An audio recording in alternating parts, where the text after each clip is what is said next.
government lies to you. That's sort of an attitude you'd get from a lot of let's call them nicely conspiracy theories.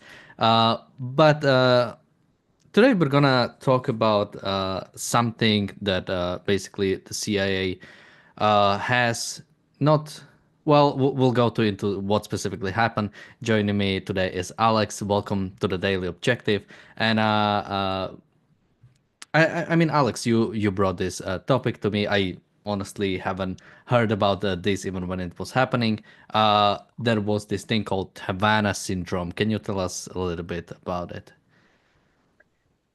Yeah, so a couple of years ago, I would say in 2016, there was this new syndrome, right, which is called Havana syndrome, whereby there's a whole bunch of spies, basically, and spies and diplomats, right, who believe that they had been exposed to some kind of basically that they'd been targeted by something. They didn't know what, they didn't know how, but it really kind of was like sounding like a real case of like those people who believe in like 5G, that 5G can give you whatever. That's what it kind of sounded like, right? That the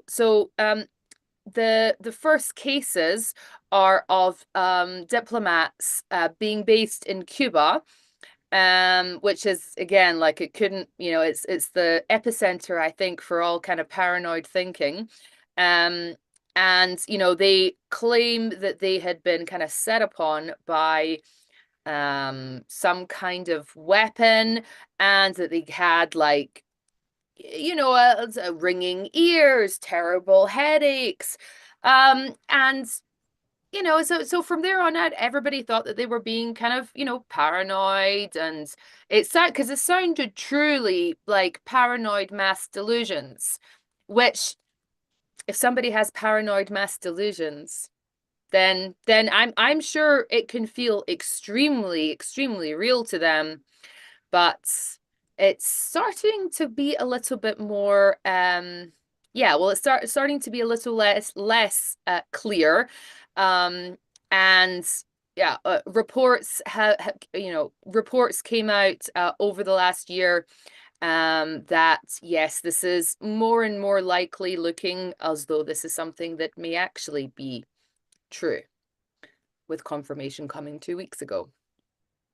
Yeah, so I think I specifically read one of the former CIA agents has described, yeah, as you said, like a sort of uh, what is really scary is that today I've heard like a similar sound at my bus stop. I think it was probably something different. There was a bunch of us there, but it was basically like a really high pitched sound. Even in this in the article I've read, it was described as like, even if when you like closed your ears, you could still hear it ringing, and I could similar. I don't think it's the same attack, although I am pretty close to Russia, but hopefully not. I haven't had any heart or sort of health defects afterwards, so let's hope for the best. But yeah, basically the idea is it wasn't just sound, but after it, there were health complications. And again, it wasn't one or two people. I think I've read in hundreds possibly. So it does seem like it might be something real. I think also I've read that around 2016 also there was some technology in Russia that could be behind this, but even that, like, we don't know a lot of these things. I mean, that's why for a long time it was basically classified information, or the sort of CIA investigated this, but through their reports, they haven't really found anything, and are still, I believe the official story is they are still claiming that they don't think any foreign adversary is behind this, and I think for a long time they haven't even considered that as a real thing. Rather, it was they attributed the problems probably to some just family health history, something close to that, rather than someone actually targeting them. So I mean, Alex, so what can you tell us a little bit about what were the CIA reports sort of over the years, and also what happened 2 weeks ago? Well, yeah, so I think definitely the whole idea that, even if it's reported to be like hundreds of former, CIA workers, right? But not just the CIA, also all various intelligence workers, okay, and diplomats, who've reported these kind of strange symptoms. And I think that you definitely can discard all of that, right? Because as being, true, just mass hysteria, 200 people can definitely, start to think that they're having symptoms of something, and it because really does become like a feedback loop into each other. But then there's been some other evidence, right, that has come out. Specifically the evidence that has come out about the mobile data of the attack. Well, so okay, so there it's very, very there so I'm sure, are you kind of familiar with Bellingcat? Uh, I of course am, but for our Yeah. viewers, can you explain? Yeah, so Bellingcat are like private, they're doing like a private investigation. They're like basically investigative journalists who are using open sourced intelligence. And some of it, I suppose, is not really open source because some intelligence they're purchasing from like Russia, from like the spy agencies. Um, so they managed to uncover sabotage attacks that occurred all over Europe, Just continental Europe. quickly, Yeah. just to clarify, so you mean independent sort of journalists, as in, or sort of like actual independent, as in, just, or government sort of employees? I don't know if they're government Okay. employees. Maybe they are. I think that they are independent. I don't think that they work for the security. But I just mean like, yeah. where is the investigation coming from? That's what I was wondering. Okay, yeah, yeah. So it's not well, it's not coming from the government. That's yeah, and I assume there is a lot of government investigations that are being done, but they were able to uncover some sabotage that had been going on inside of continental Europe, and also some other countries. Um, the kind of sabotage that we've been seeing for the past couple of years, right? The kind of the Russians that are turning up dead everywhere, right? From these mysterious nerve agents, the setting of weapons manufacturing places on fire, the damaging of various, critical infrastructure, physical critical infrastructure. And it was them who helped to uncover the identities of the agents, and specifically the kind of the basically they were able to kind of identify the actual unit that was kind of conducting a lot of these undercover investigations. Um, and they were able to utilize some mobile data, right? Some like mobile phone data that they had been willing, they've been able as well to get from the GRU. Okay, as in under the covers, like under the table. Okay, like from because Can they you have just they explain what GRU is? so the GRU is Russian military intelligence. Yeah. So the So the like so the, American CIA. right, right. So and there's a very, very small group I of about seven, it's believed to be around 70 assassins who are part of a smaller unit within the GRU. And it is rumored, not rumored. no, they have uncovered the identities of those assassins. So it is said that this undercover unit, they actually live as illegals, which is a term of like people who are under long-term cover. Normally in the West, of illegals who are living like long-term undercover in Russia, which is, bizarre. And who have been involved in all of these kind of, acts of sabotage. Um, and so they were able to get not only the mobile data, but also some files as well. By that basically went on to ascertain. And again, this is the problem is with Russia is that you don't really know about what is being like misdirection. Okay. Um, but yes, so they were able to uncover that and also uncover their involved their the GRU assassins locations at the various locations of the Havana incident locations. So there was various different Havana attacks, okay, all over the world, even going as far back as like 2014, they're saying.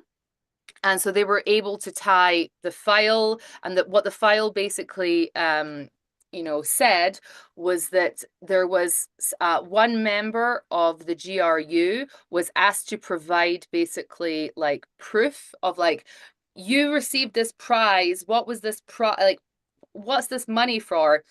And he then got like a letter saying, I hereby certify that you got given this money for the prize in like, I think it was like, so that some kind of like a prize in microwave technology or something like that. It was something far more. It was didn't not use the word microwave. I think it was like acoustic weapon, something like that. So yeah, so that original kind of evidence came out around 8 months ago.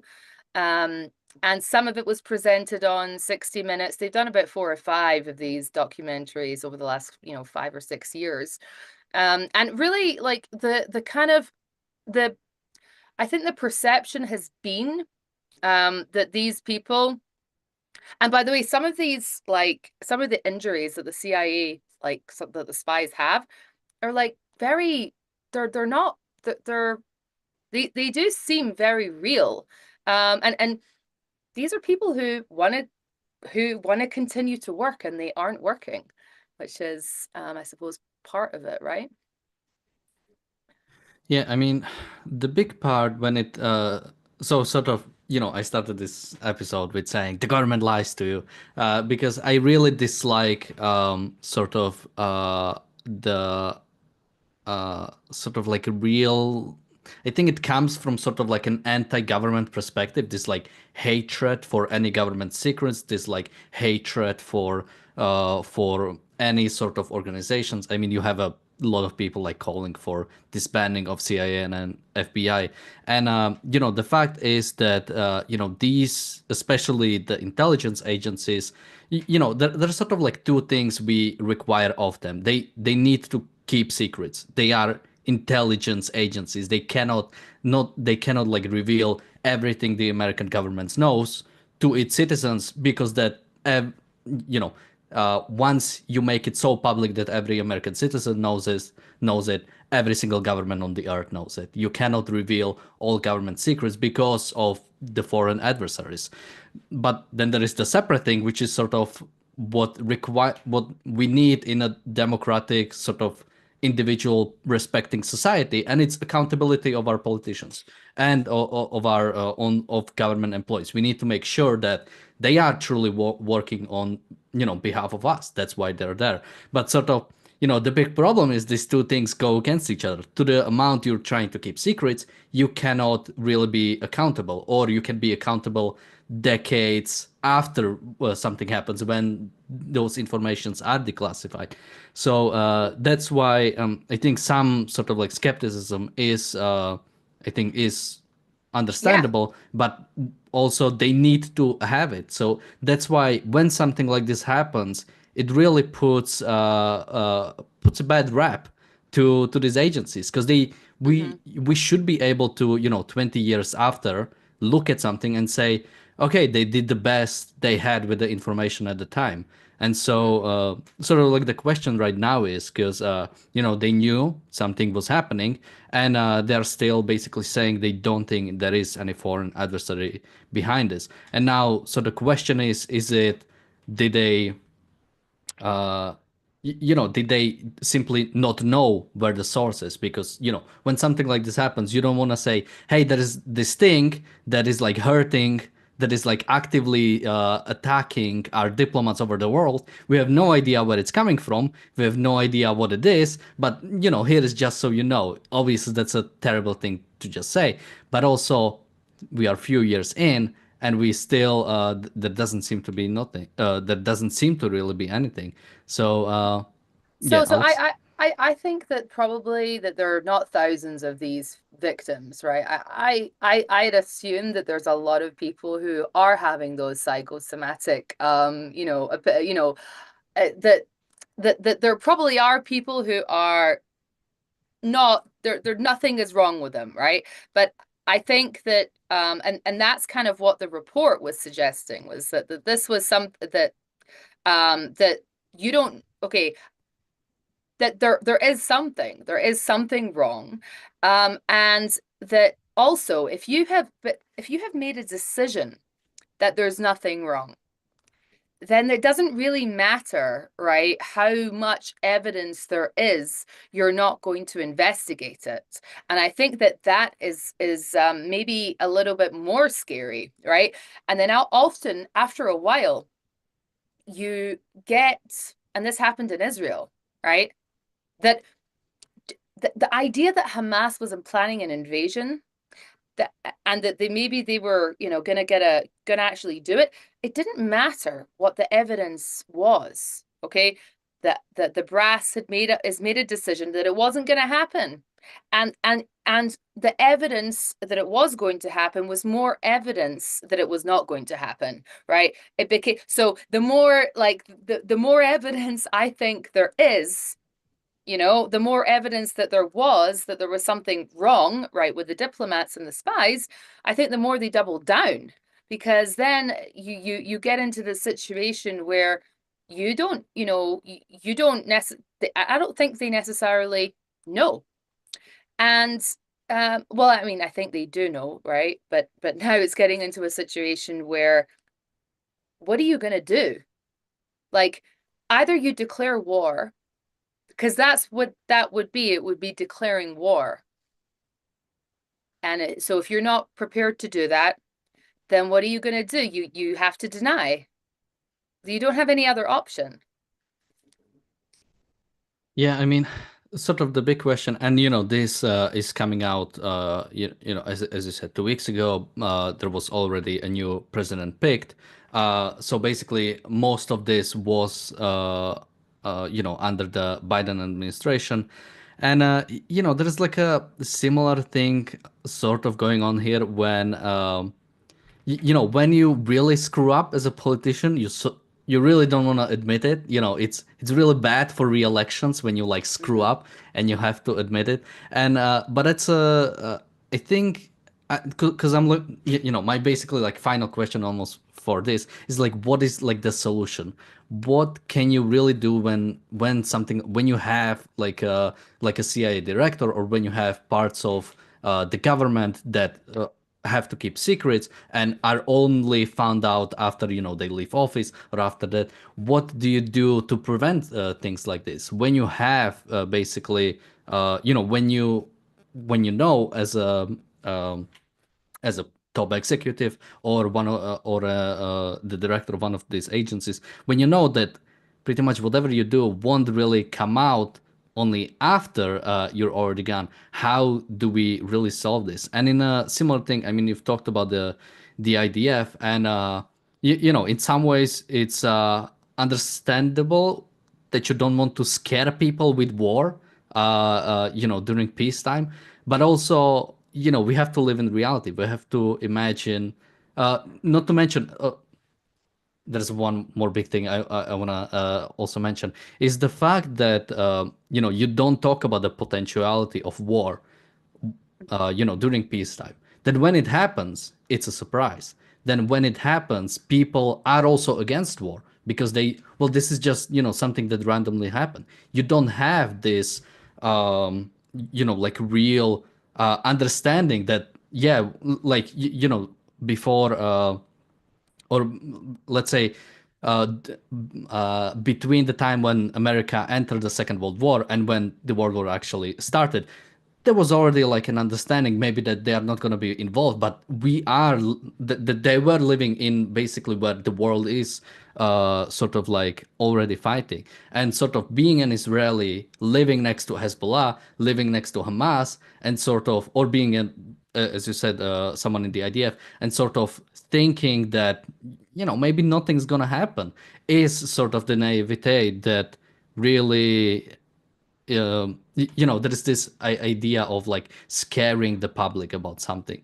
And while I don't think any government should ever scare people, there should be like an understanding of where we are and what might happen. Like, for example, there is a absolutely potential war between China and Taiwan.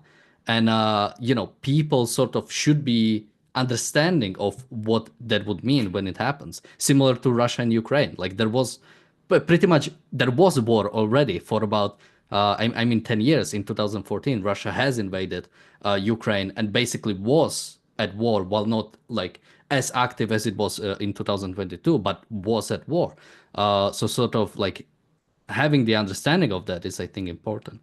Yeah. Um, Well, but the thing is like, so for me, um, the the dismissing, I would say, it does feel a little bit um, like you're at this crossover, right? Between all out war, which is what Ukraine's in, but you're not at peace, right? You're not in peacetime. It's all quite obvious. You're in wartime, right? But it's just you're, and so what the way that enemy states like to fight the war at this stage is they want to fight it like hybrid, right? So that it's away, right? So that it's away, and so that it's a little bit kind of it's denied. Um Yeah, I mean, just and quickly, like yeah. Russia actively interferes not just in American elections, in every election in Europe. We've recently heard about Georgia, Moldova.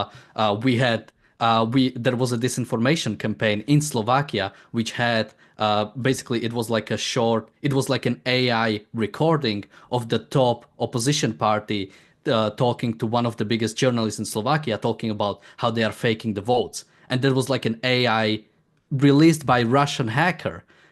We later found out. So again, Russia is, and we're not talking even about when it comes to Middle East, Houthis attacking the international shipping with the support of Russia. So we are basically at war. Yet we are in this sort of weird conflict, but we don't really like to admit that we are at war. And yeah, I think that plays a big part, is sort of like anti-war sentiments among the populace in the West, because they don't really think anything's happening, and politicians play into that. They're basically trying to keep it down. Again, this is not like a conspiracy or like a secret. Basically politicians will just do whatever is popular, and Yeah. sort of it's not popular to say we are at war. Yeah, it's not popular. And so yeah, and this also is at the same time as so 2 weeks ago, I think it was on the 13th or 14th, there was also a release that there was also the release of a whole bunch of the results of some war games as well that were being fought. And it was like, what on earth do you do at this point? Like, do you just so the war games that were played, I think they played them 25 times, showed that the United States didn't have enough ammunition to fight more than a month of war. So yeah, so I mean, that's really quite, I mean, they're talking about certain munitions, right? So certain munitions was even, they said was even like 4 days. So that's very scary. Well, but we And have to fight against the military-industrial complex, as the as Chen wow. Yeager likes to say. Yeah. Yeah. Well, the thing is that the well, maybe maybe okay, that's great. So you have to fight China's industrial complex as well, right? You really need to fight theirs as well. So I don't care if we bring everyone's down. That's fine. But remember that now, like that every single person in Russia for the past, what, year and a half now, they've been on full war economy. So there's been like, do you know how many people that is that are now involved in the war? I'm not talking about the soldiers. I'm meaning people who are manufacturing, right? 24/7. So it's just absolutely incredible. And China have been doing that for years. So, if they end up having like an aircraft carrier sunk, or like, let's say 10 ships, it would take years to get that back. I mean, like 10 years, something like that. That's the estimation. So there has to be something that's done. Or you need to say, we're not going to fight back, and we're just going to have to roll the dice of that, right? It could go up or it could go down. It might happen, it might not happen. Okay? And you hope, right? Or you have to actually put all of your weight behind it. And that way you can help Ukraine. And that way you can help Israel. Because otherwise, what they want to do is they want to cause a global arms shortage. They want to like exacerbate the situation, right? With there not being enough of there isn't enough ammunition, right? So they're going to exacerbate that by saying, let's open up another front, or artificially trying to start another front, or maybe, whatever, like what happened in Israel, right? There was suggestions of the idea as well that Russia was involved quite a bit with that. So there's you're just totally exposed. And to what extent, no one really is going to know about it. And it's Yeah, really and then frightening. the scary part is that once the war starts, the arguments are, well, we have to cease fire, we have to stop it because we don't have the resources to fight it, and like the like that should never be like an acceptable thing. Like this is the one thing that the government has to do. The one thing that government has to make sure is that when foreign powers try to violate the rights of American citizens, that, or in case of Israel, the Israeli citizens, they can fight it to the best of their abilities, to the best of their production. And I love the arguments against the military industrial complex. So I own pretty much my portfolio when it comes to investment is made up of VWCE, which is a FTSE All World, meaning it's about 3 to 4 thousand companies from United States to China, pretty much.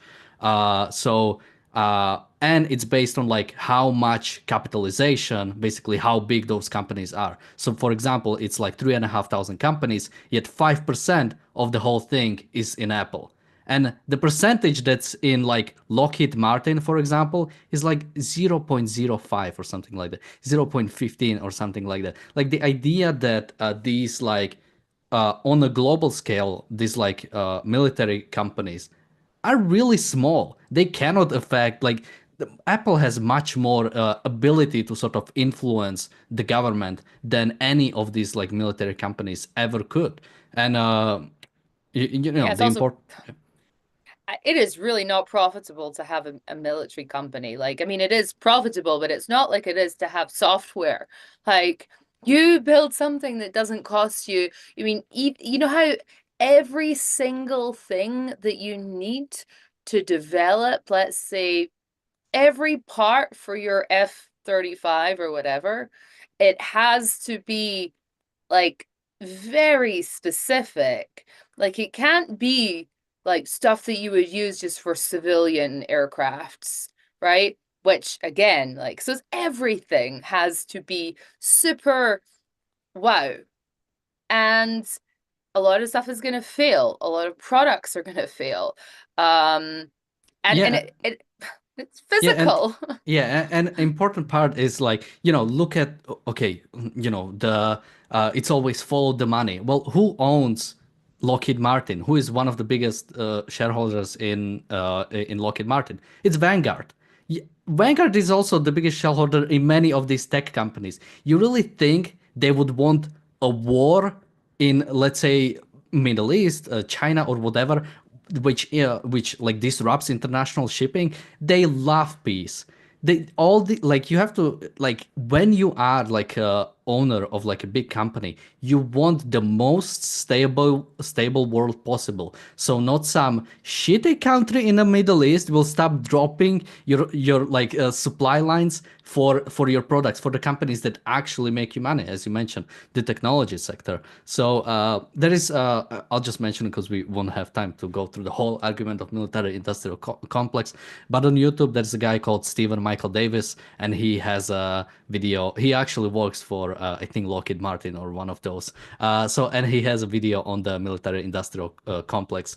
He's really good. He's like a libertarian that doesn't like to call himself libertarian. So, that's my kind of libertarian. So, But what is it? Okay, good. Okay, fine. So in the sense that he loves what? You know, I do really love the I do love to see what they're coming out with, what new weapons and stuff they're coming out with. I love to see it. I think it's, a lot of the times like this is stuff like I'm really not going to feel that I'm not that excited about the F-35, for example, but I was really excited to hear about, Ukraine's managed to develop ballistic missiles for $10,000. I mean, that is like some next gen, like next level. No, was it? Yes, it was their ballistic missiles, intercontinental ballistic missiles, which, I think ATACMs start out at around $1 million. So it's like a very cool price.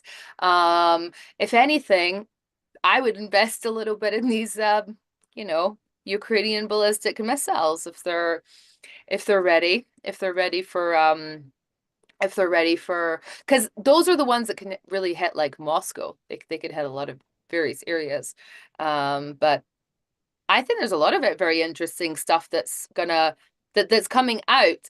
I just think that there's been a step that's been totally skipped over here, and that is intense innovation, right?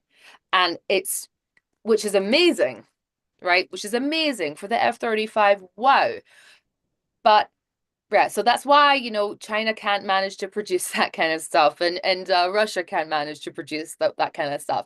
But you have to have the other part of the equation, right? Which is the purchasing of the 155 millimeter tank shells and the bullets. hmm. I mean, the actual, just the basic dumb stuff. You can't tell me that America is going to be they're going to be beaten. Like, I can I can manufacture them in my house. I mean, it's like the simple, like, you really don't need a lot of so but that would make sense to me, that that's the kind of thing America will totally be outdone, right? Because they can easily force people to do those kinds of jobs. Um Whereas it's very difficult to convince someone to build an F-35 or to figure out how to build it, or to develop an F-35. Yeah. But I'm going to I would like for maybe Trump or maybe whoever, for there to be some kind of realization of the situation. And I don't think that you're going to get it, especially not with his advisors. Someone in the chat says, just gotta love the American tax dollar to flatten Ukraine so BlackRock and Vanguard can cash in their multi-billion contracts.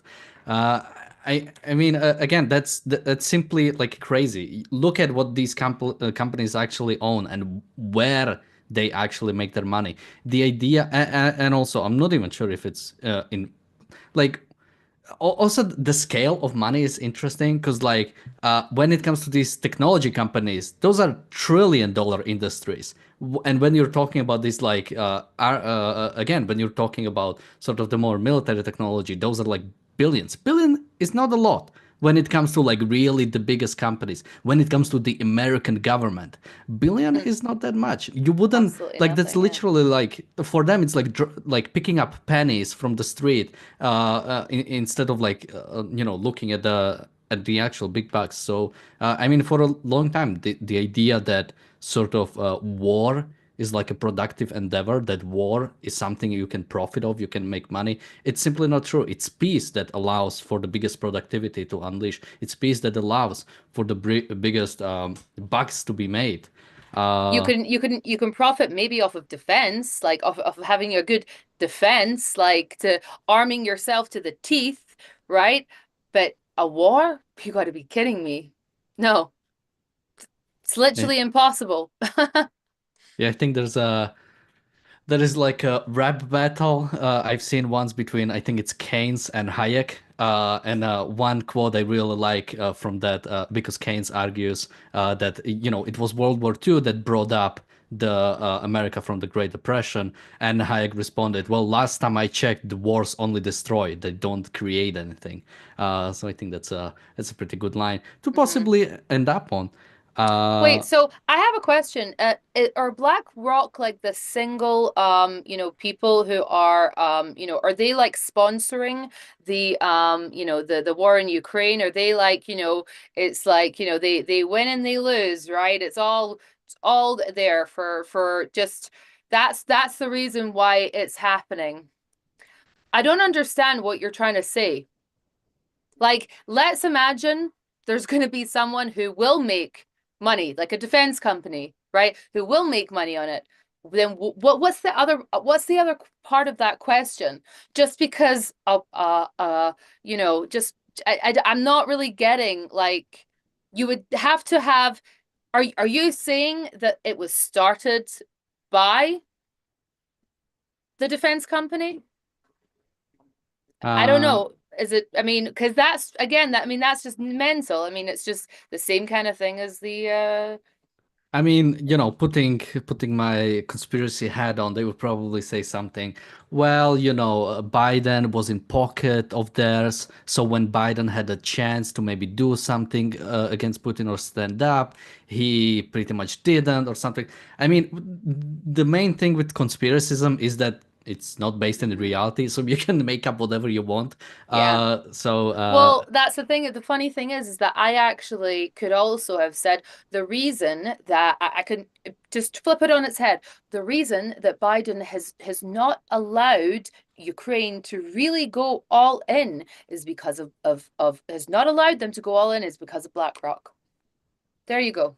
You can just that's what I'm trying to say. It's literally doesn't so there you go. Just say, oh, sure, you're right. Totally, you're right. Yeah. It's not because the most obvious thing is the answer to both parts of the question is cowardice, right? Like you don't give Ukraine enough because of cowardice. You know what I mean?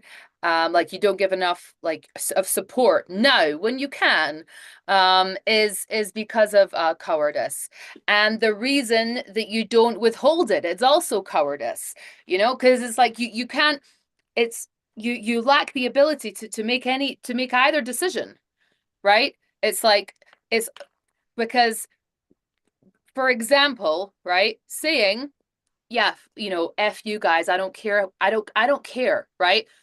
It's like that is something that at least that is something versus saying to someone, I'm going to support you, but here I'm going to, basically not support you. It's like, for me, that's just the worst. It's exactly what Yair Lapid did here in Israel. It was insulting. you know, Uh, yeah, and damaging. people are talking about BlackRock now in the chat. Okay. I have my own problems with. I'm a more of a Vanguard guy. You know, when it comes to my multinational investment companies, I think Vanguard makes pretty good products. I did have some iShares in the past. They're also pretty good. I love them. It's great. They make investment possible. Especially, I think Vanguard was one of the biggest that made investments possible for the little guy. You know, Uh-huh. that's what matters. So again, this and it comes from the hatred of capitalism. It comes from hatred of money. Anybody Hmm. who manages money, anybody who makes money, makes money of lending, makes money of well, yeah, basically lending. That's what investing is. You're lending money to other people. It's is automatically hated. It's scary. But yeah, it's crazy. Anything? Any last words, Alex? Nope.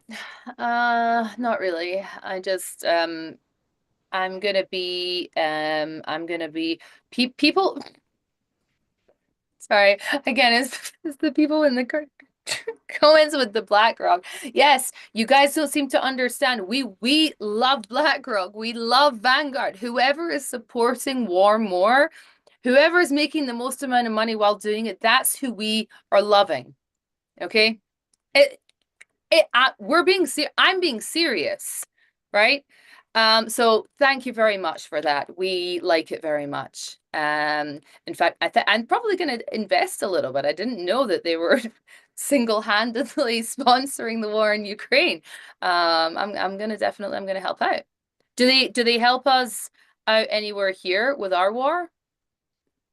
Uh, well, I'm sure you could find sort of like the connection there. Well, you Mm-hmm. know, it was Netanyahu that funded Hamas, so Mm-hmm. Netanyahu probably got his money from BlackRock, so Right. that's why he was able to fund all his campaigns. That's why, Uh-huh. you know, that's why they are trying to get him on charges right now. You know, Mm-hmm. it's crazy. So that's and BlackRock now are we trying to have. get him on charges. I thought it was the deep state. Well, it's well, okay, shill. Yeah. And then now, so that Israel is at war, now America can provide weapons to Israel, which means there's more weapons being made by Lockheed Martin directly in America, so they are But making we money of just, them. but we, I just explained to you, Daniel, many times there's not enough weapons being produced, right? It is a big problem. I would love it if, Well, it's as a bullets. response We to don't all care of about this, bullets. well, as a response to all of this, I would really love it if somehow BlackRock could strong arm the defense companies to produce more, right? It would be amazing, but they literally can't. So, or it's not really that they absolutely can produce more. It is force them to force the government to make to actually like put in more orders, right? That is the anyway. Yeah, so This we'll is a have. conspiracy I don't want to know about. So it's definitely something we need to make sure. Again, as I always say, this is like the one thing that the government has to do. It's not something that they can just decide to yes or no. It's not something you can say, well, we don't have the money for it. Well, make the money for it. There is literally no justifiable reason for a government to ever not be ready for war, ever not be Hmm. ready for a conflict with you know the actual biggest adversaries that we know will do something at some point. We know China will go after Taiwan. We know that Russia is trying to pretty much attack and take over any country on its border. It's not something that might happen in some distant future. Similar to how we knew that Hamas and Hezbollah will do something against Israel and sort of trying to hide ourselves from it, hoping it doesn't happen. Is not something for agencies whose whole goal is to prepare when such things happen. It's your job. Do your job. Um, all right. Thank you, Alex, for joining me today. Thank you, everybody, for watching. We'll see you tomorrow with another episode of the Daily Objective and also of the reality show. Thank you and bye bye.